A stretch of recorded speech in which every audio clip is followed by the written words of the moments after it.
Hi friends, ఈ వీడియోలో మనము రోజువారీ రాశి ఫలాలలో మేషరాశి వారి గురించి తెలుసుకుందాం.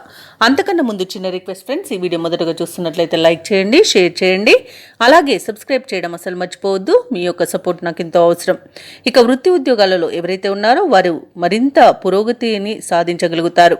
ఇక నూతన విషయాలు తెలుసుకుంటారు. ఆర్థికంగా అనుకూలమైన వాతావరణం ఉంటుంది. ఇంట బయట మీ శ్రమకు తగిన గుర్తింపు లభిస్తుంది. వ్యాపారస్తులు ఎవరైతే ఉన్నారో వారు ఆశించిన రీతిలో లాభాలను అందుకుంటారు. ఇక ఈరోజు మొత్తంగా చూసుకుంటే మేషరాశి వారికి ఆర్థిక లాభాలు అత్యధికంగా లభిస్తాయి. స్నేహితుల వల్ల శుభయోగం అనేది కలుగుతుంది. ఇక విదేశాలలో విద్యాపరంగా, వృత్తిపరంగా, వ్యాపారపరంగా ఎవరైతే నివసిస్తున్నారో వారికి మంచి లాభాలు అనేవి లభిస్తాయి. అలాగే ఈరోజు మేషరాశి వారు ఇతరుల సహాయంతో విజయాన్ని సాధిస్తారు. సంపూర్ణమైన ఆరోగ్యం సంప్రాప్తిస్తుంది. ఆధ్యాత్మికత పెరుగుతుంది. కుటుంబంలో ఉన్న చికాకులు తొలగిపోతాయి. శుభవార్తలను వింటారు. ఇక ఈరోజు తమ మంచి మాట తీరుతో అందరినీ ఆకట్టుకోగలుగుతారు. ఇక బంధువుల వల్ల లాభాలను గడించగలుగుతారు. ధనాదాయం బాగుంటుంది కాబట్టి రుణాలను తీర్చగలుగుతారు. ఇక ఉత్తమ వ్యక్తుల పరిచయం వల్ల మీకు లబ్ధి అనేది చేకూరుతుంది. ఇక వ్యాపారస్తులైతే నూతన వ్యాపారానికి కావలసిన పెట్టుబడులను పొందుతారు. అలాగే అనుకున్న కార్యసిద్ధి అనేది కలుగుతుంది. లోన్ సౌకర్యం లభించే అవకాశం కూడా ఉంది. కోర్టు వ్యవహారాల్లో కూడా అనుకూలమైన తీర్పు లభించే అవకాశం కూడా కనిపిస్తుంది.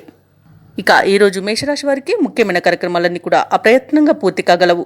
శుభవార్తలు అందుకొని ఉల్లాసంగా గడుపుతారు. దూరపు బంధువులు మీకు కొంత సహాయకులుగా నిలుస్తారు.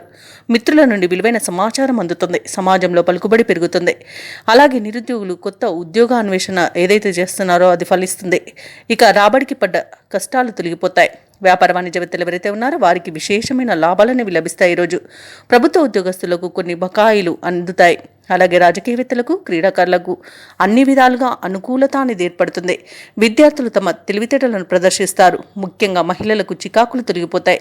ఇక మేషరాశి వారికి అదృష్ట రంగు ఎరుపు, ప్రతికూలమైన రంగు నేరేడు, అదృష్ట సంఖ్య 8. ఈరోజు మేషరాశి వారు హనుమాన్ చాలీస పఠించడం వలన మంచి శుభ ఫలితాలను పొందుతారు. అలాగే పనులలో వచ్చే ఆటంకాలని తొలగించుకోగలుగుతారు.